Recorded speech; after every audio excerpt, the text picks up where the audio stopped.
Yun mga kapinoy, no? Day off tayo ngayon, Sabado. So, bali, sa bahay lang tayo ngayon. Wala tayong second job. So, dito lang ako ngayon. Hinaan lang natin yung pinapanood nila.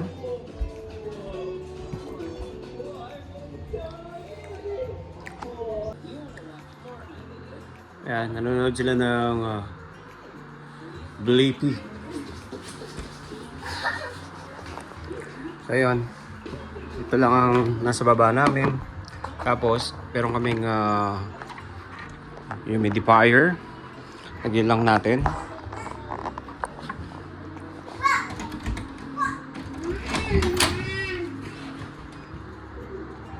Pipilan lang natin.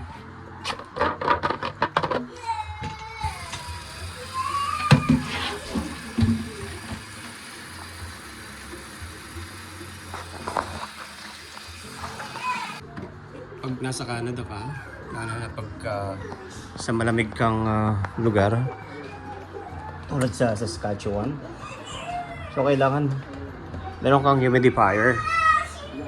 Kasi maganda to sa mga bata.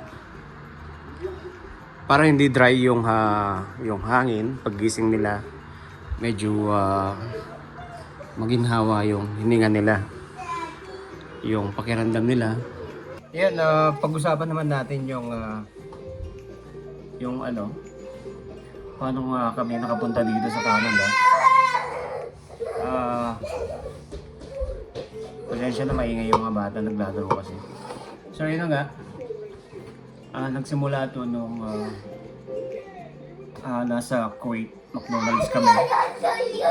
So, kumusta kaya yung mga nakasama natin sa trabaho, no, sa Kuwait, sa McDonald's. So year 2009, nagsimula ako magtrabaho sa Kuwait McDonald's. Tapos sumunod yung naging asawa ko ngayon na 2011 siyang dumating doon. So, halos 2 taon lang yung pagitan namin. Pero nauna ako sa kanya. So, naging maganda yung maayos yung buhay namin doon. Pero, siyempre yung may nagsimula na nag-isip kami na nagbalak na pumunta dito. Gawa ng may anak kami. Nagkaanak kami. Yan si Theo, yung panganay namin. So, naisip namin na maganda ang Kuwait kung siguro pang single ka lang or wala kang anak or dalawa lang kayo. Okay, maayos, pwede kasi una, walang tax na binabayaran doon, libreng hospital din, tapos buwanan yung sahod. So matitipid mo talaga yung sahod mo. Tapos malaki yung palitan. At yung trabaho kasi common na yan eh. Talagang walang madaling trabaho. So lahat yan pagod. Pero kung masaya ka naman, mas nangingibabaw yung saya. Fast forward na lang natin. Nagsimula kaming magplano na pumunta dito. Yung nagkaanak kami at sabi namin para sa future ng panganay namin. Kasi dito pag naging citizen ka or permanent resident man lang, kasi parang gano'n na rin yun eh. So, future ng mga bata. At hanggang kailan mo gusto or pabalik-balik ka na lang dito, so walang problema. At yung trabaho, hanggat malakas ka, pwede. Hindi ka tulad sa Middle East, alam ko hanggang 60 years old lang at mapapauwi ka na. At yung mga bata, wala kang chance na kumbaga may limitasyon. Dito kasi walang limitasyon. Basta maging citizen ka lang at maging permanent resident ka. So ayun na nga po, nag-isip kaming pumunta dito. Year 2018 yata eh. O year 2017. So ilang taon nang lumipas, nag-apply kami. So kailangan isa lang mag-apply. So parehas naman kaming naging naging mga assistant manager kami. Dalawa kami ng Ilay, yung asawa ko. So ang nangyari, nag-apply yung asawa ko para isa na lang yung gastos. Ako na lang yung magiging dependent at saka si Teo. Tapos ayun na nga, after 1 year, naging okay, naging maganda yung kinalabasan, nagka-visa yung asawa ko. Kasi skilled worker naman siya, naging supervisor. So McDonald's din siya nung pagpunta niya dito. So 2018, after 1 year, nakapunta siya dito. So gumamit nga po pala kami ng immigration consultant. So nagbayad kami ng malaki. Hindi birong halaga. So pagdating naman dito, bawing-bawi naman yun. So ayun, sabi namin ako muna mag-i-stay ng Kuwait. So nag-stay po ako ng Kuwait. Lumipad yung asawa ko ng 2018 papuntang Canada dito, kung saan kami ngayon. At ayun, naging okay naman yung lahat. At hanggang naging citizen na nga po sila. Yung process po ng pag-apply ng asawa ko ay medyo mahigpit. Dumaan sa masusing pag-aaral, proseso, kung ano pa, kumuha ng IELTS, tapos nagkasikaso ng passport, ng visa, kung ano-ano pa po. So hindi po rin biro yung pinagdaanan ng asawa ko. So nauna po siya dito, 2018, habang ako'y nasa Kuwait pa noon. At naiwan sa akin yung anak namin, si Teo. At pinapaalagaan ko na lang po noon habang ako'y nagtatrabaho. So sakripisyo po sa aming dalawa noon. Umabot din po ng halos siguro mga 1 taon. Andito na siya noon 2018. Nag-start na siyang dumating dito at nagtrabaho. At ako'y nagstay pa ako ng Kuwait na akala ko'y kaya ko pa. At saka habang naantay namin yung approval ng aming visa noon, nung araw na yon, nung mga panahon na yon. So, sige, sabi ko, dito muna ako sa Kuwait para hindi masayang yung oras ko. At the same time, kumikita rin ako. Hindi lang nakaasa lang na sa padala niya. Kasi mahirap, magsisimula pa lang siya. So ayun, anong nangyari? 6 months, nag-stay ako sa Kuwait kasama yung anak namin. Pinapaalagaan ko habang ako'y nasa trabaho.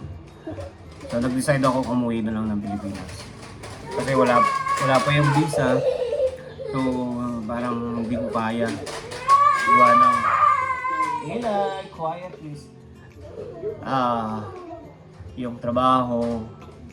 Kasi doon yung day off namin isang araw lang. Minsan wala ka pang day off. Kasi pagka sick leave or wala yung isang manager, so ikaw magpapalit. So ang nangyari yun, tinapos ko yung 6 months. Tapos nag-decide ako umuwi ng Pilipinas. Doon na lang ako naggantay ng visa namin yung dalawa ni Teo, yung panganay namin. So after siguro mga ilang buwan, mga 4 months, nag-2019 na, dumating yung visa namin. After 4 months, nasa Pilipinas na ako noon. So, ayun, 2019 nakarating na ako dito. So McDonald's din, parehas kami McDonald's. At ayun, awa ng Diyos ay ang dami na nangyari sa amin compared dun sa nung nasa Kuwait pa kami.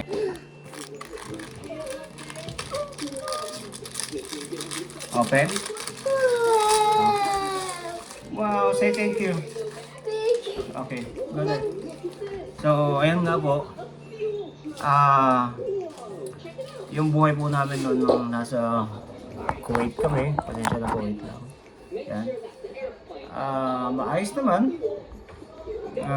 Nakapagpundar. Pero malayong malayo nung nandito na kami sa Canada. So, ayun. Dito, sa loob lang ng 7 taon.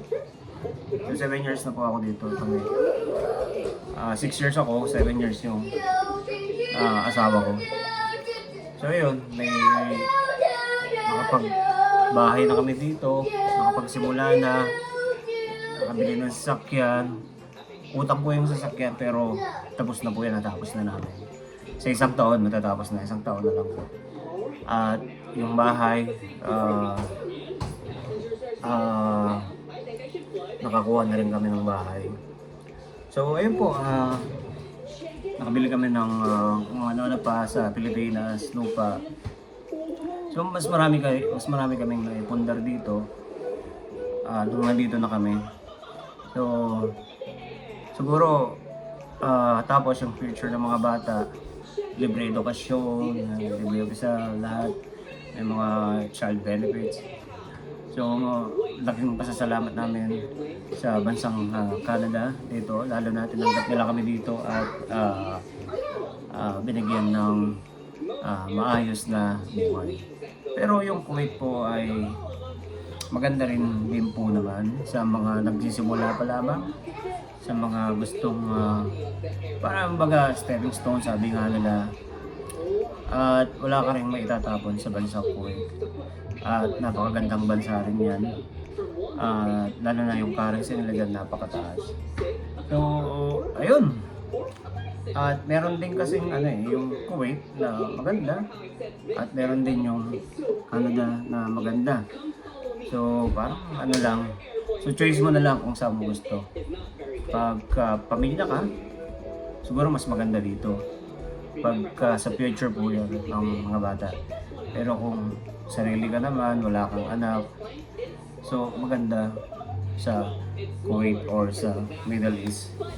At ayun, awa ng Diyos, 7 taon na kami dito at siguro wala na kaming maihingi kundi yun lang, bandang kalusugan, hindi nagkakasakit kasi yun sa pinakamahirap dito pagka nagkasakit ka. Hindi lang naman dito basta OFW ka or wala ka sa bansa mo, wala mag-aasikaso sa'yo kundi yung sarili mo or yung kasama mo sa buhay. At yun lang po. Yun muna may kwento natin at medyo mahaba na itong video natin. Sa mga susunod naman, yung sasabihin natin yung mga kagandahan ng Kuwait at kagandahan ng Canada, yung pangit sa Kuwait, yung pangit sa Canada bilang isang immigrant. Yan. So, yun lang po. Magandang gabi na dito. 10 o'clock ng gabi. At umaga dyan na lang po, tanghali dyan sa Pilipinas at sa Kuwait. Yung nga po pala, kumusta sa mga tiga Kuwait?